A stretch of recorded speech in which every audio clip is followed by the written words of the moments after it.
Allah, seputih hatiku padamu. Hari ini kita semuanya berbahagia karena berapa banyak program acara yang tidak bisa terlaksana karena satu dan alasan diantaranya COVID. La ini jitama'atil ummatu, semua orang ingin menghalangi apa yang kau lakukan, tapi kalau Allah Ta'ala mau, maka dia akan terlaksana. Innama amruhu iza arada syai'an ayakula lahu kun fayakun. Kalau pagi ini kita bisa berkumpul bersama, sesungguhnya di sana ada doa dari orang-orang lain yang mungkin kita bantu, kita tolong, dan bukan karena doa kita. Doa kita untuk diri kita belum tentu makbul karena penuh dengan keinginan, karena penuh dengan kepentingan, karena penuh dengan hasrat. Tapi doa orang lain untuk kita insya Allah makbul. Kenapa demikian? Karena orang lain mendoakan kita pasti ada ketulusan di sana. Betul atau tidak? Tak banyak yang percaya. Saya yakin dan percaya sahabat-sahabat BP, betul istilahnya Mas Ibu, bisa bertemu pada hari ini di tengah pandemi. Kita tetap ikut protokol kesehatan karena ada doa sebagian orang-orang yang ditolong oleh sahabat-sahabat BP, bil khusus orang Pekanbaru yang baru dapat mobil BP.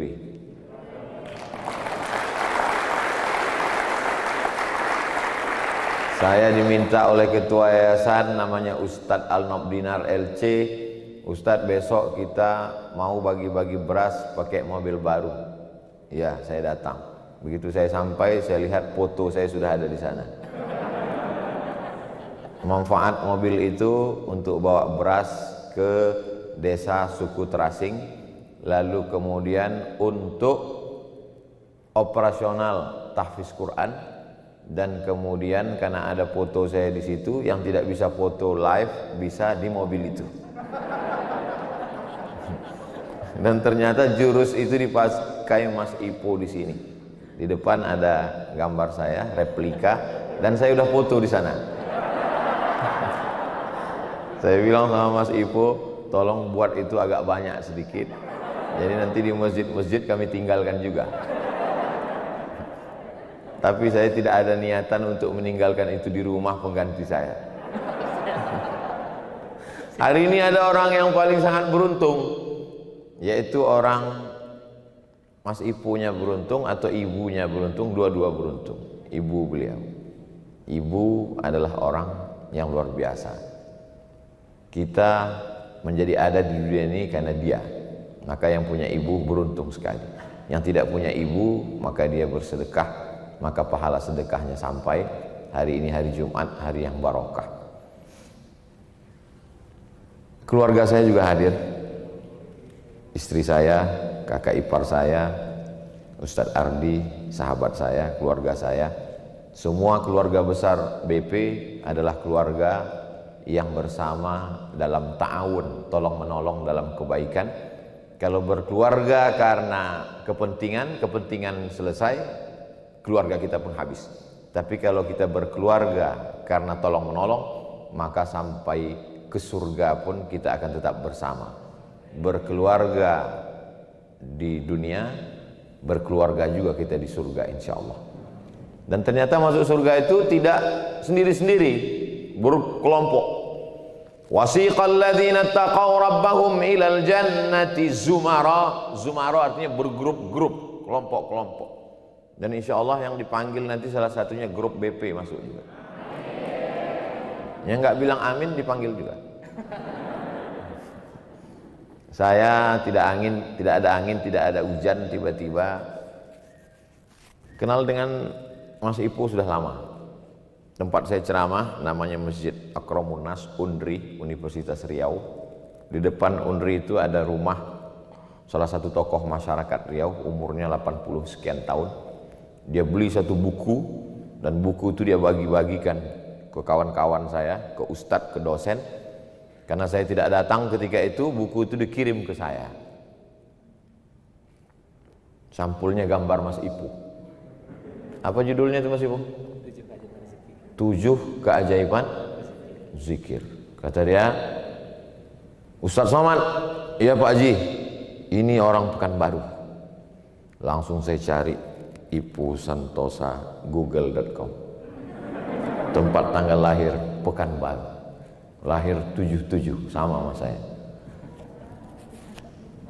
Mana tahu ada yang bilang saya lebih tua, itu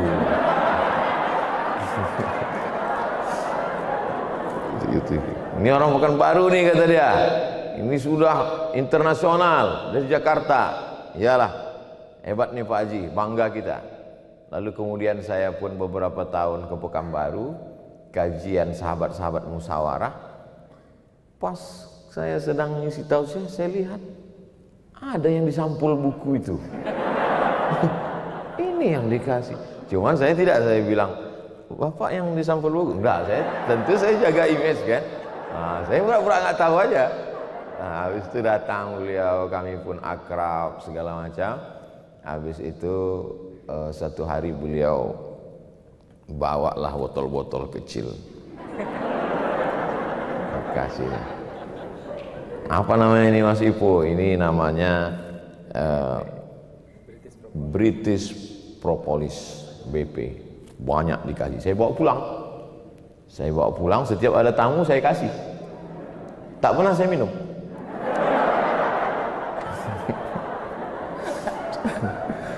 Lalu kemudian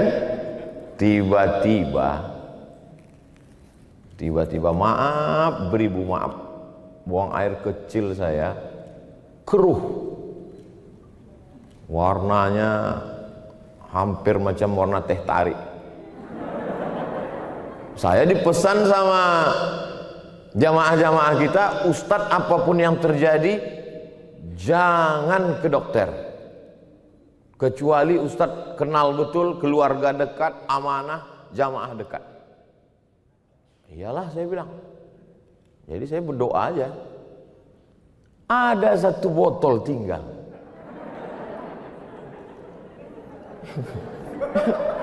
Saya balik-balik, saya lihat, ada satu botol. Ingat saya pesan beliau, teteskan 5 tetes katanya. Jadi pagi itu saya teteskan 11 tetes.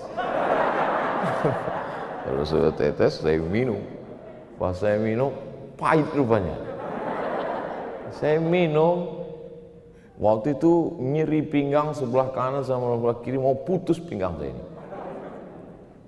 Habis itu saya minum 11 tetes pagi, lalu kemudian seminggu saya minum, tidak saya tinggalkan seminggu, hilang sakit pinggang saya itu. Jernih. Cerita ini belum pernah saya ceritakan. Artinya cerita ini masih baru. Kalau tak percaya carilah di YouTube, belum ada. Seminggu saya minum. Lalu kemudian setelah itu teruslah saya lanjutkan. Setelah bersih itu tetap saya minum. Beberapa hari ini tidak minum lagi karena udah habis.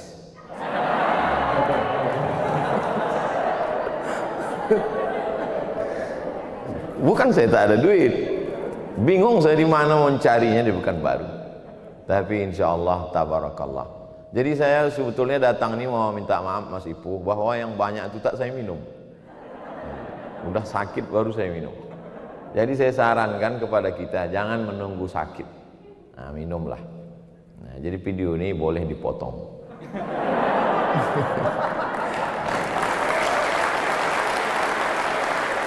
Tapi jangan kalian potong, ini nanti tentu diupload. Saya khawatir kan sekarang banyak orang Mas Ipo, dia yang ya paketnya tak terlalu banyak. Jadi dia kalau nonton video yang agak-agak 30 menit itu dia maunya yang 2 menit dipotong. Saya khawatir yang dipotong tadi, yang di awal yang bilang dapat banyak nggak diminum itu. Nah itu. Maka tontonlah video aslinya. Saudara yang dimuliakan Allah Subhanahu wa taala. Islam mengajarkan kita ada yang namanya usaha. Usaha menjaga kesehatan. Maka salah satunya adalah kita berusaha. Ya inilah usaha. Lalu kemudian rezeki juga begitu. Kalau sudah tertulis untuk kita, maka dia tidak akan berpindah kepada orang lain. Nenek moyang kita sebelum Islam datang pun berkeyakinan demikian. Ada pepatah orang Melayu, rezeki musang tak akan mungkin ditangkap harimau. Kalaulah rezeki musang ditangkap harimau, musang itu sudah punah, sama dengan dinosaurus. Namanya musangsaurus. Sudah tak ada lagi di dunia. Tapi buktinya musang hidup, kucing hutan hidup, harimau hidup, singa pun hidup. Karena rezekinya sudah dijamin masing-masing. Tapi buah yang matang tidak akan mungkin jatuh kalau tidak kita jolok. Dan andai pun jatuh tak akan mungkin bisa kita dapat kalau tidak kita tangkap. Dan yang sudah di depan mata pun tidak akan mungkin masuk ke mulut kita kalau tidak kita pakai kudrat dan iradat. Kudrat kemampuan, iradat kehendak, keinginan. Keinginan, ada keinginan tapi tidak ada kemampuan, tidak jadi. Ada kemampuan tapi tidak ada keinginan, tak juga jadi. Maka dipinjamkan Allah keinginan, dipinjamkan Allah kepada diri kita kemampuan, dan kemampuan serta keinginan nanti akan diminta pertanggungjawaban di hadapan Allah Subhanahu wa taala. Kata Imam Syafi'i, rezeki itu mesti dicari. Kalau tidak dicari dia tidak dapat. Kata Imam Malik, kalau sudah rezeki kita dia akan datang kepada kita. Berbeda pendapat antara Imam Malik dengan Imam Syafi'i. Gurunya Imam Malik, muridnya Imam Syafi'i. Imam Syafi'i datang dari Makkah, Imam Malik di Madinah. Kata Imam Syafi'i, rezeki mesti kita cari, Tuan Guru. Kata Imam Malik, kalau sudah rezeki itu tak ku cari pun pasti akan datang.